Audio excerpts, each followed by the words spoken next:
Hey everybody, what's up? This is your extremely good looking host, Bryce, with the farm shop. This is my son, Jameson.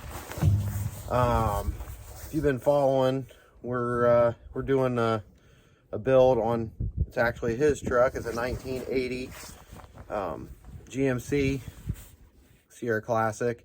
We're turning it into a Chevy, making it 4-wheel drive. So far we've done the Dakota digital gauge cluster on it.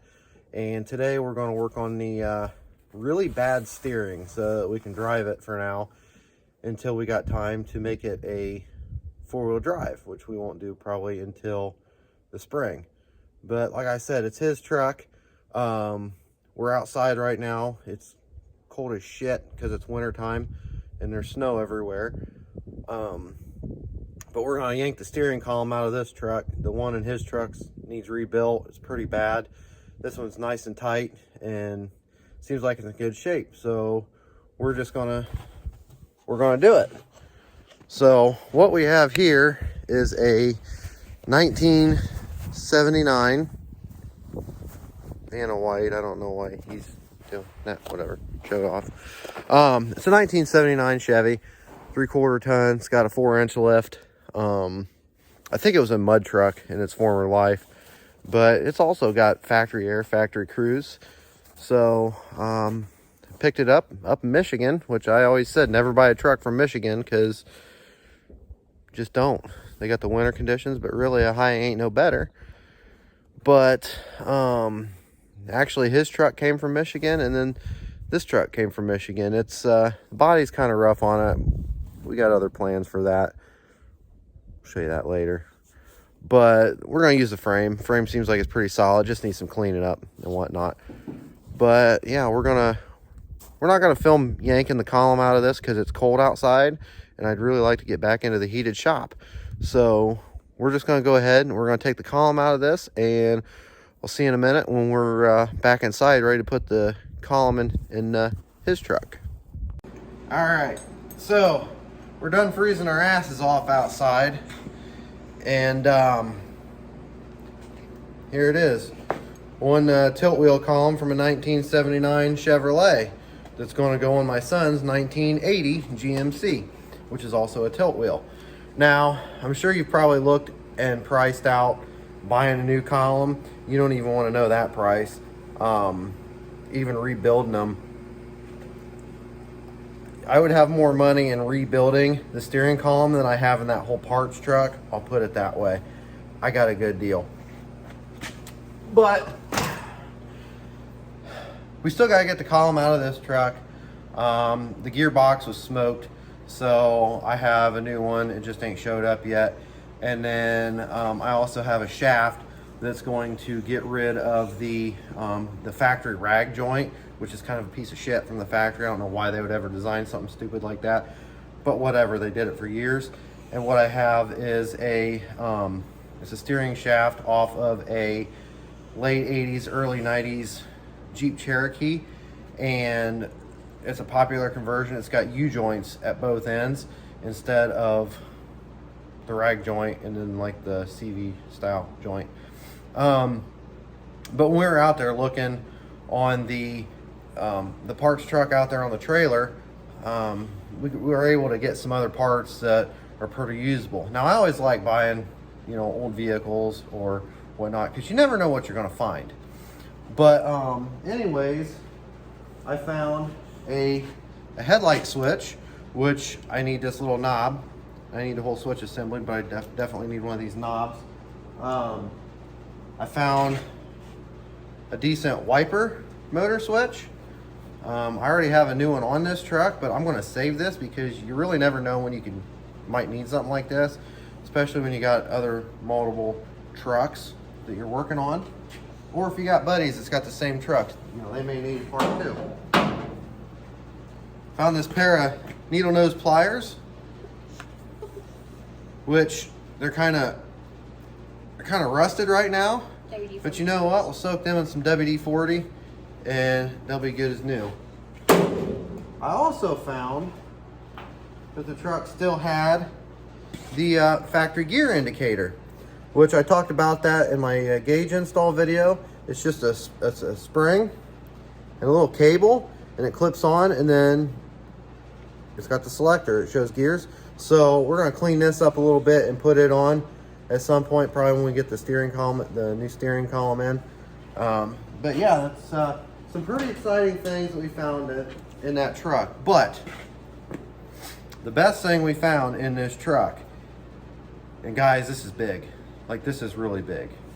This makes the whole parts truck purchase worth it. A penny. Hold on. A penny. No, we didn't find a penny. I did. That's for the selector. So if any of you have ever bought a mag light, you know they're relatively salty. I found a purple mag light underneath the seat of this parts truck. And the son of a bitch works. I didn't even put batteries in it. Literally pulled it out the truck and it works. Pretty cool. I think the old lady's gonna get that one for a present because she likes purple, and hey, it'll work. All right, well, we're under the hood now, and this is that shaft I was talking about that came off a Jeep. I got it brand new off of Summit for like right at $100 or something. But see, it replaces a factory rag joint, which, if you don't know, is basically two pieces of metal with a chunk of rubber in between it. And I actually had one of them rip on me one time with big tires, and I didn't really like that. So we're gonna try this out on his truck, and I think it's gonna work out pretty good, and then I'll end up putting one on my truck. But I think this is a better way to go. I don't know why they wouldn't do something like this from the factory, but you joints on both ends, and it slides, but you gotta heat it up a little bit to slide it into place, but not that big a deal.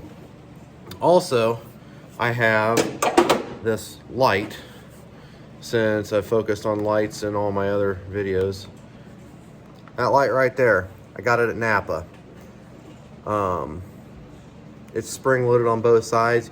You can put it up on your hood, or if you're doing a bunch of interior work, you can open your doors and it'll clamp and kind of sandwich itself in there.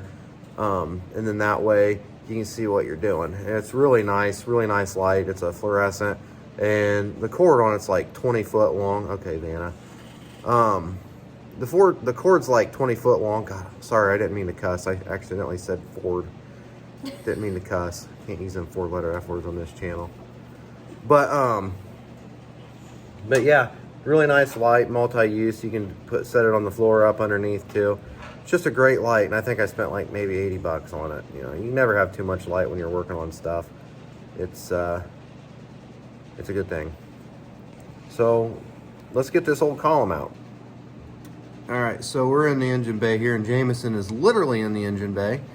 I have the wheel well, or the inner fender well, out already, because I was trying to figure out exactly what was going on with this headwork. But I already have the steering shaft pulled out because I started to work on this the other day, and I was going to replace that gearbox. Well, the parts store didn't have one. So I got Jameson in here now, and basically what he's doing right now, where the steering column comes in right here, this right here is the end of the steering shaft, and that's what the shaft would go right down to the gearbox. And it's kind of hard to see right now just because of the angle of the camera, but here, let me move the camera here and I'll show you. Okay, so the steering shaft would go from here down to here on the end of the gearbox. This is a mechanical gearbox. Somebody rigged it on there. The box actually wobbles on the frame too, but on these square bodies, they're very prone to cracking, especially if you got bigger tires.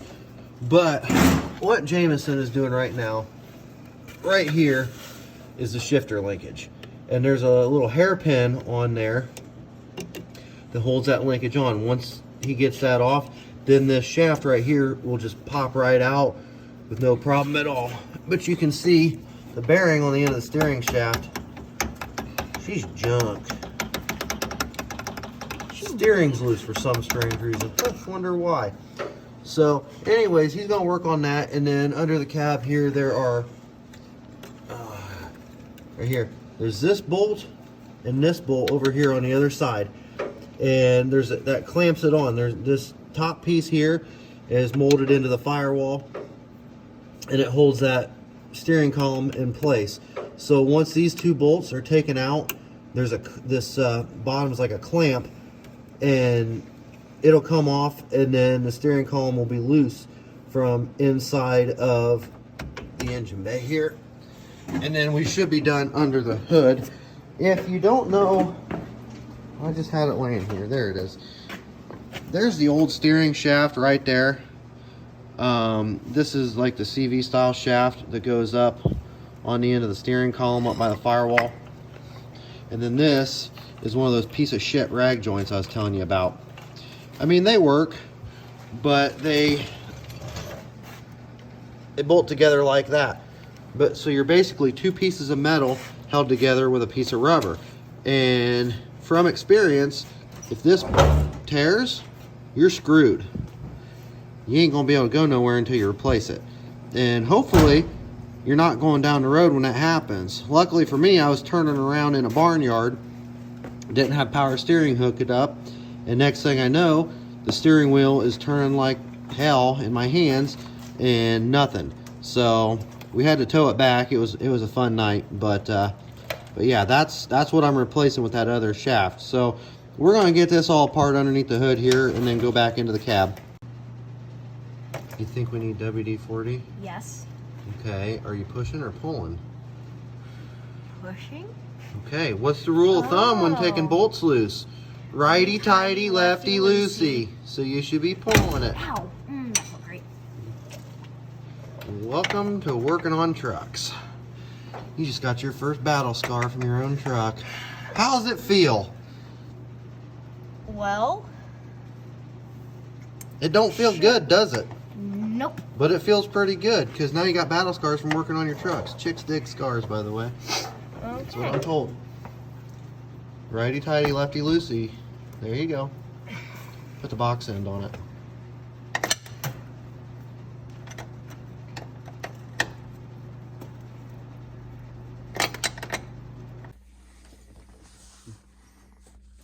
What are you doing? Playing with the mag light. Alright. Well, we got everything done under the hood for now. So now we need to get the lower panel off underneath your steering column. And for that, you're going to need these two screwdrivers. Don't stab yourself. I'll try. Okay, so there's 3 bolts. You see those 2 big flat heads? And then there's a Phillips head underneath. So you need to get them out.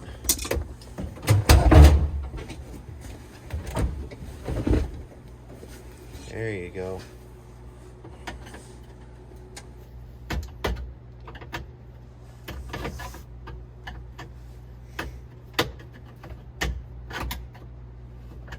Righty tighty, lefty loosey. I'm doing it.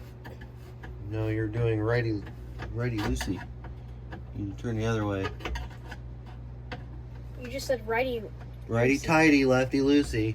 You were turning it, trying to make it righty loosey. Oh. You don't want righty loosey. Righty loosey bad. Righty loosey means that your threads are stripped. Righty Lucy, bad Lucy. Yeah. There you go. I'd set them on the floor in case you sit on the seat. So yeah, getting the steering column out is really not that bad of a job. You take this panel off, and then if you remember in my gauge cluster video, when I took them 2 15mm bolts on the bottom of the steering column down to drop the steering column down. You take them out, you undo, there's like 6 electrical connectors overall underneath there, but they're all kind of bundled up in 2 different spots. You take that down. If your truck still happens to still have the factory gear indicator, that's going to be held on there by a little screw on the side of the column, and you'll want to remember to take that off before you drop the steering column down, or else you'll bust that little cable or the spring or anything in between. We did find one in the other truck, so we're gonna replace that. Probably not right this second, but we'll just do that one of these days. And then from there, after you get all your electrical connectors done, there are like, I don't know, 4 or 5 bolts on the firewall. You'll probably have to pull the carpet up to get to it, but you'll zip them out. Them's a 10mm head. And once you get them out, you basically just wiggle the column out and you're golden. So once you get all that done, it's literally just the reverse process to put the new column in. So like I said, it's really not a bad job at all. You can see our wiring jumble in there. So grab the impact. I got it up there.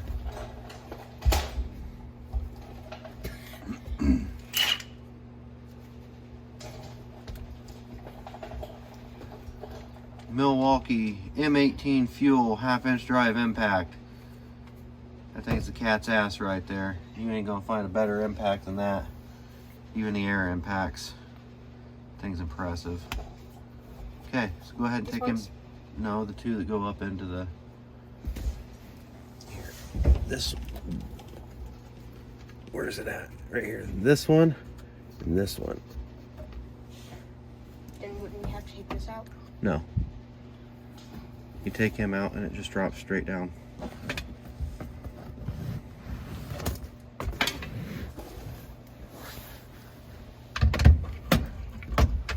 You might have to spin around so the battery's towards you.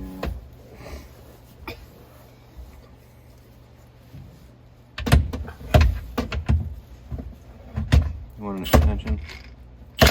Yeah. All right.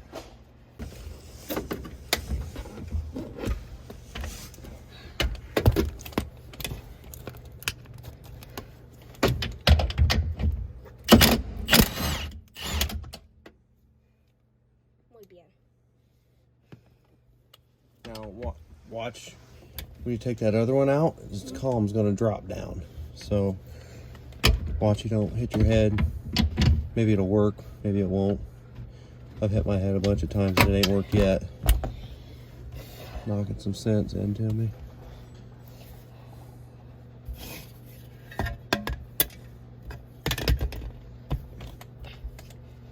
Oh, it's going to get dirty. You want to wash off, right? Yeah. Mm-hmm. All right. Come on there, talk. It's heavy. Yeah, gotta be a man. See how it's dropping down? All right, I got it. And then it drops straight down, just like that.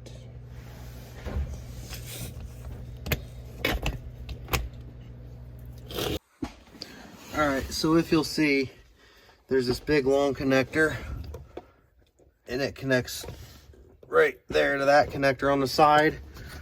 And then, get in there, there's these white connectors on there. They will disconnect from that. That's actually your ignition switch. The switch itself is different than the key. The key switch is just called a tumbler. And all that does is it actuates this rod right here. I'm not going to do it because it's hooked up, but it just moves that rod, and then the actual switch is right there. And then you can't see it. Yeah, see that little kind of half moon shape clear up at the firewall? That's another one, and then there's a connector on that too. Once that's out, then we'll zip these little 10mm bolts that's up on the firewall out, and the column should come out. They're in there a little bit tight, but they're not bad. It's just so they don't come loose. But really, it's not bad. It just, be careful, don't break anything. Just remember, it's 40-year-old plastic. So we'll get those out and we'll get the column out of here. In case any of you are wondering, I am basking in something right now, and I'm not sure what it is, but I'm pretty sure Jameson dropped ass. Fart. I swear I didn't. I didn't. Okay. You deny it, you supply it. You rhyme it, you crime it. Kids, I tell you. Farting and not telling anybody. Fart. So now I'm sitting here, cooped up in a truck cab, Fart. smelling inside of his butthole. My butthole does not smell that bad. Yeah, it stinks. It smells like me. fart, and it wasn't me. It smells like you. Yes, it does. Kids, I tell you. We're going to get this column out. Thank God it ain't 100 degrees out. Alright, so we got the old shitty column out. And what we're going to do is we're going to put the other old shitty column that is in better shape out of the other truck. The ignition switch, I know on this one is good. So a lot of people think that right there, the key switch is the ignition switch, which technically it kind of is, but this is the actual ignition switch. So all the key switch is a tumbler. So you put your key in, and a lot of these, the tumblers went bad, you didn't need the keys, which is also the case in the other column. You turn it, and there's this rod right here. Literally all your key does is move that rod. And then the rod will sit right here. You see that in the black area right here by my thumb? There's a hole right there. You see I move my finger? So where the rod is curved up right there, that rides right there in this little hole right there and slides. And this is your actual switch. It slides back and forth in there, and that's what makes connections inside, and that's what will start your truck, turn on accessory or whatever. So we're going to switch this out since I know this one is good. I don't know about the other truck because it's just a parts truck and didn't have a battery or anything like that in. We're also going to be swapping out the steering wheel because Jameson's steering wheel is just a little bit nicer than this one is. But everything else on this column, I mean, is pretty tight. It seems like it's in decent condition. And like this, you know, this is just your tilt. But this is all sloppy and loose. The shifter's all sloppy and loose. You know, up here in the wheel, it's kind of hard to do now that it's out of the truck, but wheel's wobbly. And then I showed you earlier, this little bearing and seals out. So it just needs replaced. There's a lot of play in the steering wheel. It's got what I call the Dodge Wander. If you ever drive an old Dodge, you know exactly what I'm talking about. I mean, even these old square bodies are the same way. My 79 again. God, I love that truck. But I call it the Dodge Wander because I see it mostly in Dodges. You turn the wheel and you wonder where in the hell you're going because you turn the wheel a little bit and nothing happens. And it's just sloppy and you got to keep overcorrecting while you're going down the road. It's not safe, especially you get this time of year in the winter conditions. It just sucks to drive. So we're going to get all that swapped out, and then we're going to put the new old shitty column back in the truck, and it's just a reverse process of taking it out. So we're going to go ahead and get that put back in, and then we'll see you in a second.